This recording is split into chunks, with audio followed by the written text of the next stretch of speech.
Hello, Mindset Recovery friends. This is Roberto. I am celebrating 14 months clean today, and that's 420 days. 420 has taken on a new meaning for this addict.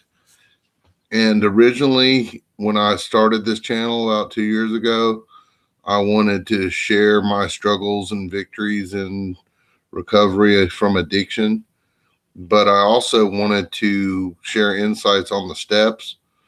I tried a little bit of that. I found that now that I am actually succeeding in this program for the first time in my life, I think that my insights now will probably be a little bit better for someone who has struggled or is still struggling in this program.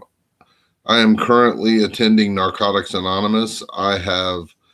If you've ever watched any of my previous videos, you'll know that I have been in other 12-step fellowships as well. In my opinion, they're all based on the 12 steps of Alcoholics Anonymous, which started back in the 30s. So they're all very similar. They have the same steps. They just change, what you're struggling with. So in Narcotics Anonymous, we say that we admitted we were powerless over addiction and that our lives had become unmanageable. So now, whatever it is that's making your life unmanageable, obviously Alcoholics Anonymous is going to say alcohol. NA, I like what they say because my personal experience is that I am addicted to a lot of different things, and my life can become unmanageable very quickly from drugs, alcohol. People struggle with gambling. Not my story, but I've heard some horror stories about gambling. I personally experienced sexual addiction, codependency. People can struggle with addiction from a lot of different things. So, NA kind of covers it. If you got something you're struggling with and your life is unmanageable as a result, then in our opinion, you are powerless over that. And until you admit that you're powerless over whatever it is, that means that you're still going to fight it or try to fight it.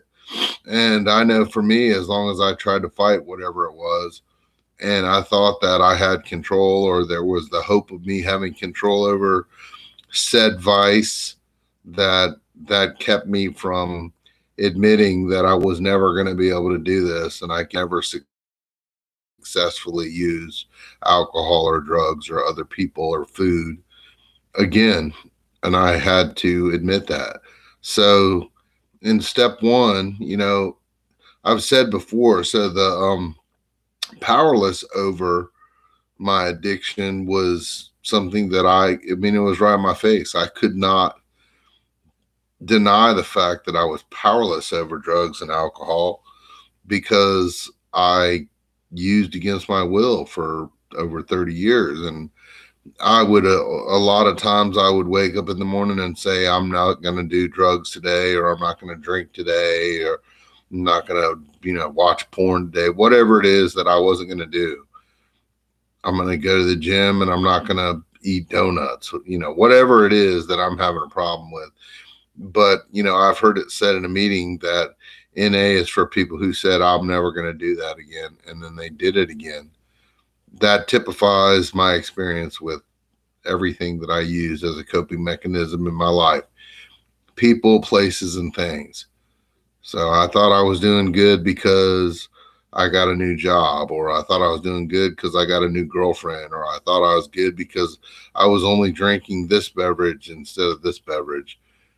But it never was lasting. I got tired of the job. I got tired of the girlfriend. I got tired of whatever it was.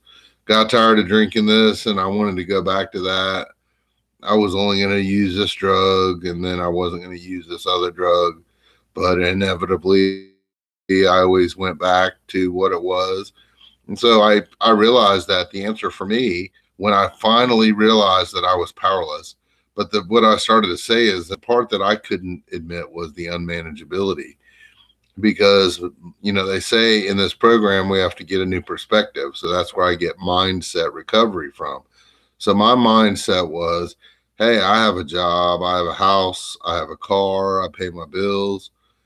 Yeah, so I like to party, so what's the big deal? Well, the big deal was that I had decided that partying, as I like to call it, was interfering with leading a normal life. I just wanted to be a regular person and just be able to drink on the weekends or just be able to smoke a little bit of this and not snort that. And then, I was spending money that I couldn't afford to spend. My health was horrible. I had high blood pressure and diabetes from abusing food and taking drugs, and I couldn't stop. So, I had to realize that my life was unmanageable because I couldn't stop doing the things that I knew were hurting me. So, when I saw unmanageability from that point of view and got a new perspective, I was like, oh, okay. So, if you can't stop doing something that's going to eventually kill you or put you in jail or institutionalize you, that would be unmanageability for me. So I had to admit that. And it took me 35 years of back to the drawing board. I've got a new plan. It's going to work this time. And then having it fail. And then eventually leading me to a health crisis where in 2019, I had a stroke and then was still using after that against my will.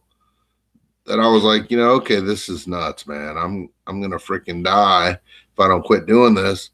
But I couldn't stop. So it led me back into the program, which I had been in and out of 12-step programs for a lot of that time period that I was using. And I found the solution, but I did not apply the solution because I tried to manipulate it and take the easier, softer way.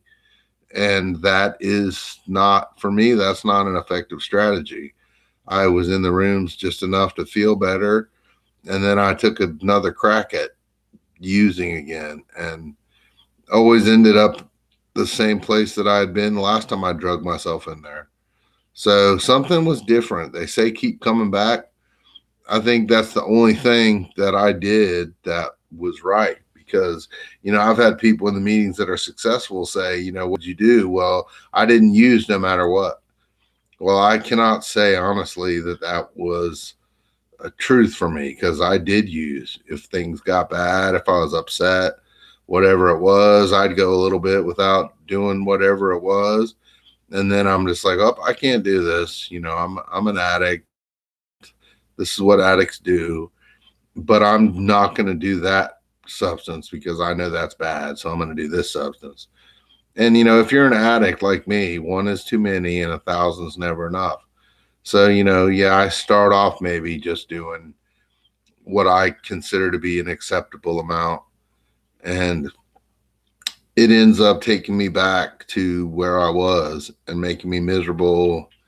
And, whatever the negative impacts are, people who are in my situation are very aware of the ways that these substances are negatively impacting them with their family, with their job, with their health.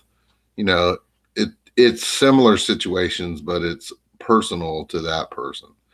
So I always ended up back where I started from. And my addict brain kept telling me that I would get it right. One day I would come up with the magic formula. The spoiler alert is that I have never seen anyone who is truly an addict come up with the magic formula.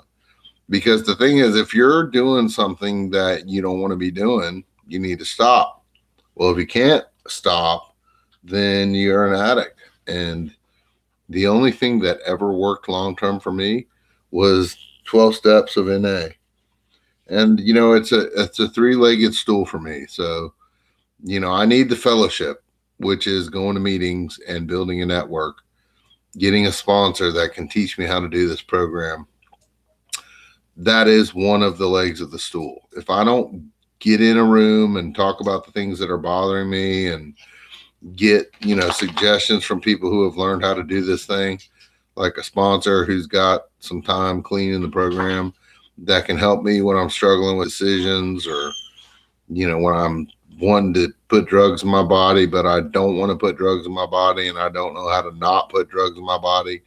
If I don't have that leg of this program, I'm doomed to failure, because I had some of the other legs, but I wasn't utilizing everything. So step work is key for me in this program.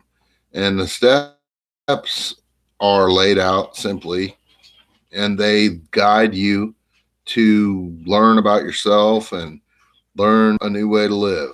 And a sponsor is key in teaching you how to work those steps, helping you stay motivated to do them, and then going over them with you. And, you learn, like I said, you learn about yourself. I mean, some of the patterns I knew, they were staring me in the face. I had a pattern of getting high a lot, and, whatever, not getting along with people because I thought that I was better than they were, and they didn't use what I used, and they did too much, and at least I wasn't homeless or whatever it was. So I had to learn what my patterns were and what the underlying things were that were motivating that behavior, so that I could recognize that behavior in the future and start to do something about it before it took me back out to sea. So that's two parts of this program: the fellowship and the steps. And the spiritual side of it, which people freak out about spiritual. They're like, well, I'm not down with God or whatever, church or religion. And hey, that's cool, man. But for me, the spiritual side is having a higher power, which is a higher power of my understanding, not required to believe anything in particular, something that's greater than me, because I didn't have the power to stop doing the things that were going to kill me. I didn't have the power to make good decisions and stop living dirty and doing all the junk that I was doing. So I had to have a power greater than myself, and I get to choose that power. And it just has to be something that's greater than me, more powerful than me, that has my best interest in mind, cares about me, and that I can build a relationship with, so that I can start living and feeling good about myself, instead of being a being a jerk and doing things and feeling bad about myself because I wasn't doing what I was supposed to do. Because if I feel bad about myself long enough, I will put drugs and alcohol in my body so that I can quit thinking about it. And that was a vicious cycle for me. So today I am working steps. One of those steps is improve my conscious contact with my higher power, have a higher power of my understanding, have quiet time with meditation and prayer and literature from the program. I have a fellowship of people in this program who are trying to stay clean one day at a time, like me, who I can reach out to if I'm having an issue, struggling with something. They can help me maybe see things from another perspective, help me learn how maybe they dealt with the same problem, refer me to somebody who has specific knowledge of that situation. I mean, like for me, I was married for a long time, and I have kids, and I have experience raising kids. So maybe you're a new parent and you're dealing with something that to you is baffling, and you're in a meeting and you're talking about it. And I know a lot about that because I went through divorce, and I went through being a single parent, and I went through knucklehead teenagers.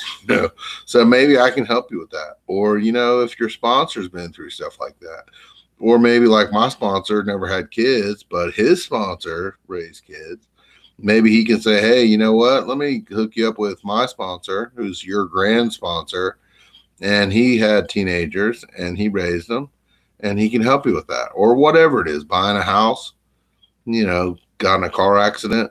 These are things that will stress an addict out.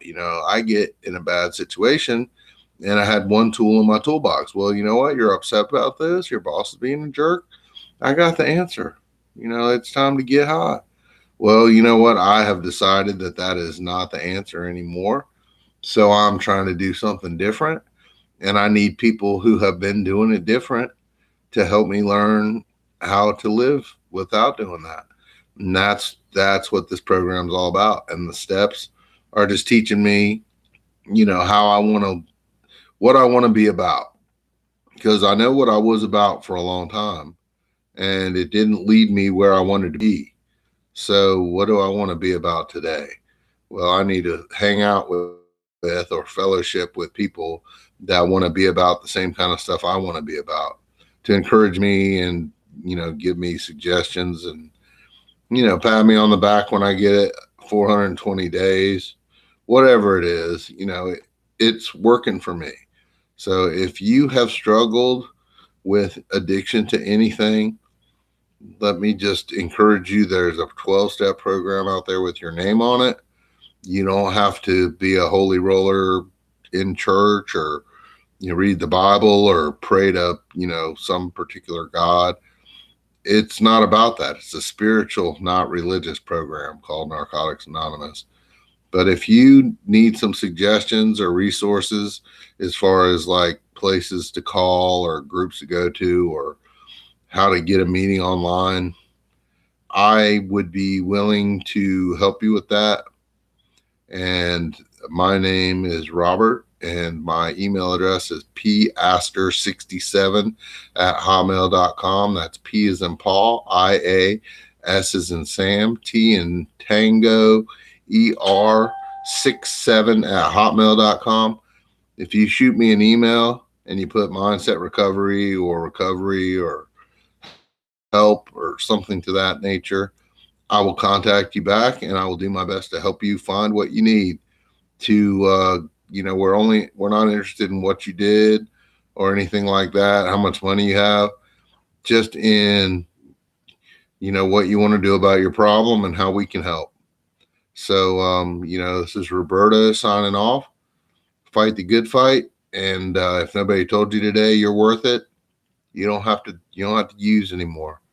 You can never use again. And if you would have told me that, people did tell me that back over the 35 years that I was using.